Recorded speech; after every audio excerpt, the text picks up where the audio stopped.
Glória a Deus, louvado seja o nome do Senhor. Estamos aqui mais uma noite, né, irmãos, para engrandecer e louvar o nome do nosso Deus, né? Nosso Deus tem feito coisas maravilhosas pelas nossas vidas, né? Às vezes a gente não está nem percebendo, mas Deus está agindo constantemente em nosso favor, né?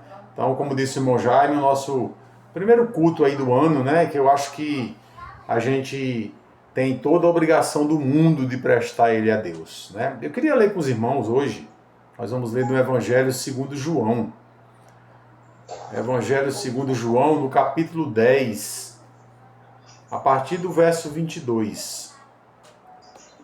Acha aí para a gente ler juntos.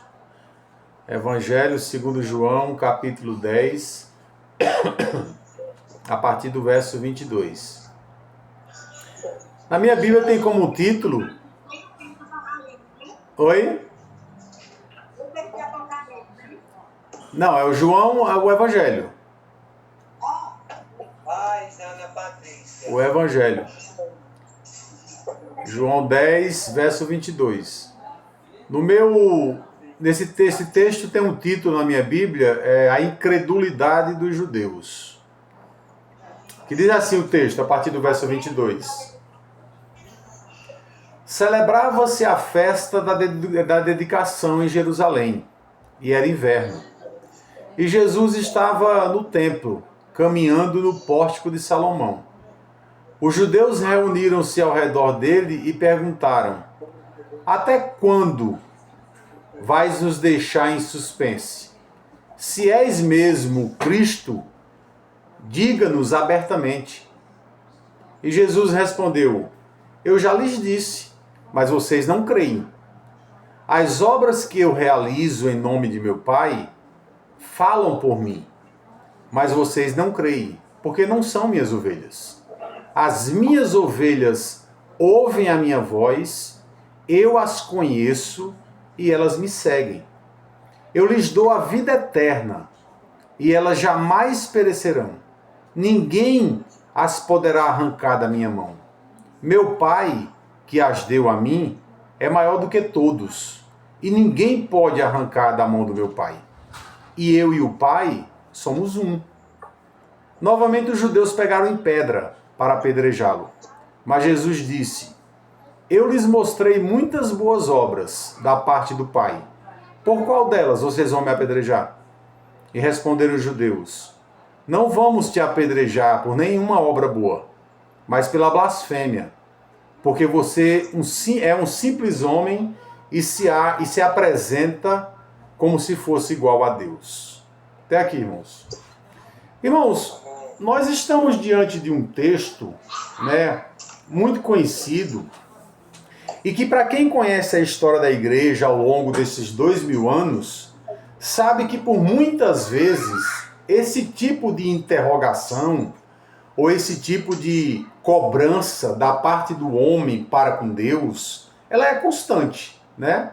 Quantas vezes Deus não foi questionado ao longo da história por coisas ruins que vêm acontecendo no mundo? Muitas vezes não acontece só um simples questionamento. Muitas vezes acontece uma acusação. O homem acusa Deus de que todas as interpécias que o acometeu é culpa dele. Quando, na verdade, irmãos, o único que não tem culpa de nada ruim que nos acontece é Deus. Tudo de ruim que nos aconteceu no passado, que pode nos acontecer hoje no presente, ou que porventura venha nos acontecer no futuro, é culpa nossa. Como eu disse na última vez que a gente se encontrou, às vezes não é nem culpa sua, é culpa do outro que está do seu lado. Mas porque nós estamos ligados ao outro espiritualmente e pertencemos à mesma raça e estamos debaixo do mesmo céu, habitando o mesmo solo, o mesmo planeta, todo o mal que um comete, acomete os demais. Assim também quando alguém resolve fazer o bem, que pratica o bem constantemente, esse bem também se espalha e contamina muitos. Então é uma decisão só nossa. Se nós vamos praticar o bem ou se nós vamos praticar o mal. Se nós vamos plantar uma semente boa ou se nós vamos plantar uma semente ruim. Fato é que quando plantamos uma semente boa, colhemos um fruto bom. Do contrário, isso não pode acontecer. O texto diz que Jesus estava passeando pelo templo. Olha, o texto deixa bem claro que ele estava em paz. Que ele estava passeando pelo templo, pelo pórtico de Salomão. Tinha acabado de acontecer uma festa tradicional em Jerusalém, era inverno, estava todo mundo tranquilo. Só que os judeus estavam preocupados, né, incomodados com a presença de Jesus ali, né, com o seu passeio pelo pórtico de Salomão, e resolveram ir até ele, rodeá-lo, como diz o texto, né, para que ele parasse, para que ele não passeasse mais e parasse para ser interrogado, e disseram para ele: olha, até quando você vai deixar a gente nesse suspense? Se você é realmente o Messias, é aquele que havia de vir, o enviado de Deus, diga logo abertamente. Nos convença logo desse fato. E Jesus disse: mas eu já disse isso a vocês. Eu já declarei isso a vocês abertamente. Por acaso as obras que eu faço são obras de um homem simples? Ou elas não são advindas do meu Pai? As obras que eu faço testemunham ao meu respeito de que sou eu o Cristo, de que sou eu o Messias. Qual é a dúvida que vocês têm ainda a respeito disso? E ele acrescenta dizendo: vocês não creem naquilo que eu digo para vocês e naquilo que eu faço, porque vocês não são as minhas ovelhas. Porque verdadeiramente quem é minha ovelha, escuta a minha voz. Eu as conheço e elas me seguem. Irmãos, olha que coisa tremenda. Pai do Senhor, irmão Emerson, seja bem-vindo.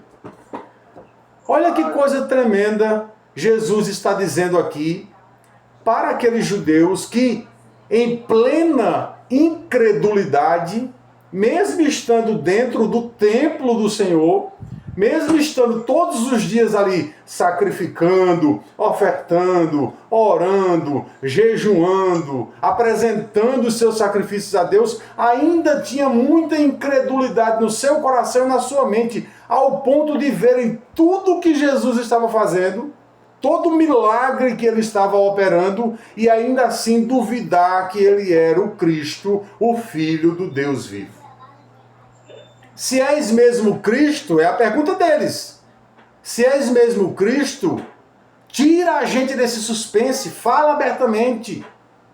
E Jesus já tinha feito isso uma centena de vezes.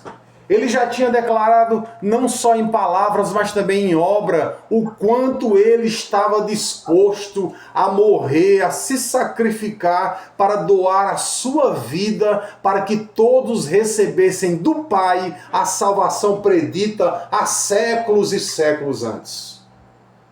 Mas mesmo frequentando o templo todos os dias, mesmo jejuando todos os dias, pagando dízimo, dando oferta, fazendo sacrifício, eles não criam. Eles não acreditavam. E Jesus, olhando para eles e vendo que eles faziam toda essa obra, disse para eles: olha, se vocês veem o que eu faço, as obras que não podem vir de um homem simples, só podem vir se for de Deus. Se vocês escutam o que eu digo, palavras de sabedoria que enchem o coração de vocês e convencem vocês, através do Espírito do meu Pai, do pecado, da justiça e do juízo, e vocês ainda não creem que eu sou o Cristo, é porque, de fato, vocês não são as minhas ovelhas. Porque as minhas ovelhas me conhecem, ouvem a minha voz e me seguem. Ou seja, elas não duvidam, elas não me interrogam, elas não me questionam, elas simplesmente acreditam em mim, escutam a minha voz e seguem. E é aqui, irmãos, que está a grande diferença entre quem é ovelha de Jesus e quem não é. É aqui que está o divisor de águas de quem verdadeiramente está seguindo a Cristo e de quem não está. É exatamente aqui que a gente consegue fazer a divisão entre quem é de Deus e quem não é, porque quem é de Deus segue as palavras de Jesus. Quem é de Deus entende, quando não entende, simplesmente obedece sem questionar, porque sabe que a ordem veio do Pai. Quem é de Deus verdadeiramente, por mais dúvida que ainda possa ter, a fé, por pequena que seja, ainda fala mais alto em seu coração e as dúvidas são ultrapassadas pela fé e a prática é colocada em prática na presença de Deus. Você já pensou se o próprio Jesus desiste no meio do caminho? Ele até, no auge do seu sofrimento, disse: Pai, afasta de mim esse cálice. Mas como se ele tivesse ouvido uma voz que veio do céu dizendo: não é possível, o que é que ele falou em seguida? Mas que seja feita a tua e não a minha vontade. Mas você já pensou se ele tivesse desistido do caminho, do Gólgota? Se ele tivesse desistido do caminho da cruz? Se ele não tivesse sido judiado, esbofeteado, esmurrado, pregado naquela cruz, morrido e ressuscitado ao terceiro dia, você já imaginou o que seria de nós? E depois dele, os apóstolos, que cada um sofreu um flagelo diferente, que cada um sofreu uma morte diferente. Tiago foi morto à espada. Pedro foi crucificado ponta cabeça. Paulo teve a cabeça arrancada fora em Roma. João foi fervido em óleo quente, porém o Senhor não queria que ele morresse. Ele saiu daquele tambor de óleo quente sem nenhuma marca, o seu corpo nem vermelho estava. Como perceberam que não podia matá-lo, colocaram ele como exilado na ilha de Patmos para morrer de velho lá, onde ele escreveu o Apocalipse, a maior de todas as mensagens que a Bíblia pode ter nos trazido. E muitos outros de que nem se tem notícia, a forma terrível como morreram. E depois dos apóstolos, a história nos conta que vieram os presbíteros e diáconos, que foram os líderes da igreja, que também sofreram perseguição, sofreram mortes terríveis, foram queimados na fogueira, foram jogados na arena para ser comidos por leões e feras do campo. Foram acendidos como tocha humana para clarear as noites de Roma. E depois desses vieram os pais da igreja que continuaram sendo perseguidos. Era preciso sair mata afora, se esconder dentro de catatumbas para poder adorarem a Deus. E ao longo da história, a perseguição e o derramamento de sangue foi gigante, porque os cristãos morreram em todas as épocas, em todos os séculos. Sabe por quê? Porque Deus queria que nessa época presente, nós, eu e você, gozássemos de uma liberdade tal, que nós podemos abrir a nossa Bíblia onde nós quisermos, a hora que nós quisermos, louvarmos e engrandecermos a Deus em altos pulmões, e ninguém pode sequer reclamar da gente, porque o culto é livre em nosso país. Mas para que nós tivéssemos esse gozo, para que nós tivéssemos essa liberdade, para que a gente hoje pudesse gritar o nome de Jesus em qualquer lugar e dizer que somos testemunhas fiéis dele, muitos tiveram que padecer e morrer para que nós conquistássemos o que nós temos hoje. Já pensou se eles tivessem desistido? Já pensou se eles fossem questionar a Jesus se tu és mesmo Cristo? Como disse o ladrão da cruz que estava à sua esquerda, desce daí, salva-te e a nós também. Enquanto o outro que estava à sua direita disse, tu nem na condição de condenado te arrependes. Eu olhando para Jesus, um homem esfacelado na cruz, que ninguém daria nada por ele, disse, Senhor, quando tu entrares no teu reino, lembra-te de mim, ao qual recebeu a resposta, ainda hoje tu estarás comigo no paraíso. Tem fé maior do que essa? Os judeus estavam lá no templo vendo Jesus operar maravilhas, fazer cego enxergar, fazer aleijado andar. Eles viram com os próprios olhos Jesus ressuscitar os mortos. Eles viram Jesus multiplicar 6 pães e alguns peixinhos para alimentar uma multidão de quase 7.000 pessoas. Eles viram e não creram. Aquele ladrão da cruz, nunca tinha nem visto Jesus antes, nunca tinha caminhado com ele, não viu Jesus operar nenhum milagre. Mas quando viu em cima da cabeça de Jesus uma insígnia escrita Jesus Nazareno, Rei dos Judeus, ele creu, e mesmo Jesus estando todo esfacelado naquela cruz a ponto de morrer, ele olhou para ele e não viu um homem, ele viu Deus, porque ele pediu a salvação. Então, meus irmãos, o que eu venho dizendo há quase 3 anos, é o que a gente completa agora em fevereiro, 3 anos de reuniões que a gente faz. O que eu venho dizendo ao longo desse tempo é que não importa a religião e nem a prática religiosa, isso não tira ninguém de lugar nenhum e nem leva ninguém para lugar nenhum. Se a prática religiosa, se o muito orar, se o muito jejuar, se o muito dizimar ou o muito frequentar algum lugar resolvesse alguma coisa na vida de alguém, aqueles judeus que estavam ali não estariam questionando Jesus. Não estariam interrogando ele, estariam crendo nele e colocando a sua obra em prática. Então, eu não estou dizendo que você não deva orar, que você não deva jejuar, que você não deva dizimar. Você deve fazer tudo isso, só que faz isso com fé. Porque tudo isso sem fé é obra morta. Mas se não houver nada disso e tiver a fé, a obra está viva. É por isso que muitos, mesmo padecendo, mesmo passando fome, mesmo tendo perseguição, não desistiram da obra. Eles não sabiam o que vinha no futuro. Os apóstolos, os presbíteros e diáconos, os pais da igreja, os irmãos da antiguidade não sabiam o que vinha no futuro, mas eles mesmo assim, sem saber o que os esperava, criam. Continuavam marchando, continuavam se dedicando para que a gente tivesse hoje, como já disse, essa liberdade que nós temos. Você sabe o que vai vir no futuro? Você sabe o que será dos teus filhos, dos teus netos, daqueles que virão futuramente daqui a 30, 40 anos? Claro que não. Nós não sabemos. Mas se nós continuarmos firmes com o Senhor, marchando, fazendo as coisas que o Espírito Santo determina em nosso coração, perseguindo firme na fé, colocando em prática a palavra de Deus, com toda certeza haverá um tempo muito melhor no futuro do que há hoje. Como hoje existe um tempo muito melhor do que o que houve no passado. Nós às vezes temos a mania, porque somos influenciados pela mídia local, nós temos a mania de dizer que no passado as coisas eram melhores. Eram nada. As coisas eram muito piores no passado. Há 20, 30 anos atrás, nós não conseguiríamos fazer um culto como esse. Nós não conseguiríamos nos ver tão rapidamente, instantaneamente, numa visão como essa. Você já pensou se na época dos apóstolos tivesse um veículo como esse, como seria fácil para eles pregar o evangelho e disseminar a palavra de Deus mundo afora?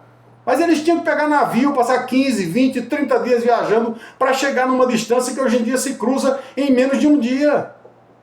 Porque a tecnologia avançou, mas tudo isso favorece a obra, porque nós estamos aqui e temos que continuar marchando para levar essa obra adiante. Então, irmãos, não é hora de questionar a Deus. Quem questiona a Deus são os religiosos, que não creem nele. Aqueles que são religiosos, que foram influenciados e conquistados pela religião, eles creem num protocolo que foi colocado em sua mente e aquilo ali não é Deus, aquilo ali é religião. Eles precisam tanto da libertação espiritual como aqueles que não conhecem a Deus também precisam.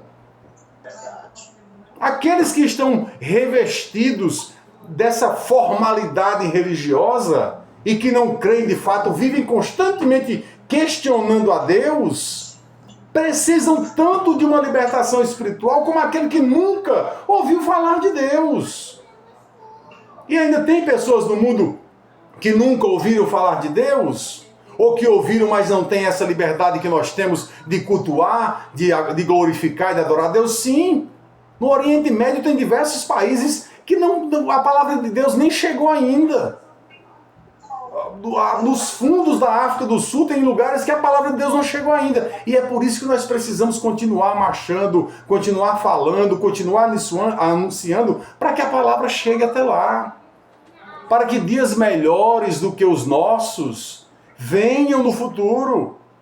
E para que as novas gerações sejam influenciadas por essa palavra e por esse Espírito Santo, para que os nossos filhos não venham sofrer aquilo que nós sofremos. Ou você quer que os teus filhos sofram aquilo que você sofreu? É claro que não, porque você os ama. Eles não precisam padecer o que nós padecemos, assim como nós não precisamos padecer o que os nossos avós padeceram e que os pais e avós deles padeceram. As coisas só tendem a melhorar cada vez mais à medida que o tempo passa. Porque a providência de Deus não falha um minuto em nossas vidas. O que nós precisamos é abrir os olhos para enxergar isso. Para saber que Deus está a todo momento nos favorecendo, nos dando sabedoria, nos dando inteligência, permitindo que a ciência evolua a cada dia, que a tecnologia evolua a cada dia, para que a gente alcance cada dia tempos melhores. Para que a geração que vem futuramente possa fazer uma grande diferença nesse planeta, diferença essa que nós não fizemos. A nossa geração futura vai fazer uma diferença maior ainda na vida desse planeta. Mas isso depende de nós. Isso depende do nosso esforço, depende do nosso trabalho, depende da nossa oração, depende da nossa dedicação, depende de nós não recuarmos, não voltarmos atrás, continuarmos marchando. E Jesus disse: as minhas ovelhas me ouvem e me seguem. E ninguém pode tirá-la das minhas mãos. Olha que coisa maravilhosa, irmãos. Isso é uma promessa de Deus para as nossas vidas. Quem é ovelha do Senhor, ninguém tira da mão dele. Ele falou: ninguém pode tirar as minhas ovelhas da minha mão, porque o meu Pai que as me deu é maior do que todos. O Deus que você serve é maior do que todos e maior do que tudo. Não há nada nesse mundo que possa te tirar da presença de Deus. Mesmo que haja alguma coisa que possa tirar a tua vida, mas não te tira da presença de Deus. Nada pode arrancar você das mãos do Senhor. E ele finalizou dizendo assim: eu e o Pai somos um. E aí, sabe o que é que os incrédulos fizeram? Sabe o que é que aqueles judeus que estavam preocupados em saber, em suspense, como eles disseram, nós estamos em suspense. Sabe o que eles disseram? Quando Jesus disse que eu e o Pai somos um, pegaram em pedra para matá-lo apedrejado. Olha só a incredulidade deles. E ele falou assim: vocês vão me apedrejar? Vocês vão me matar a pedradas? Dentro do templo?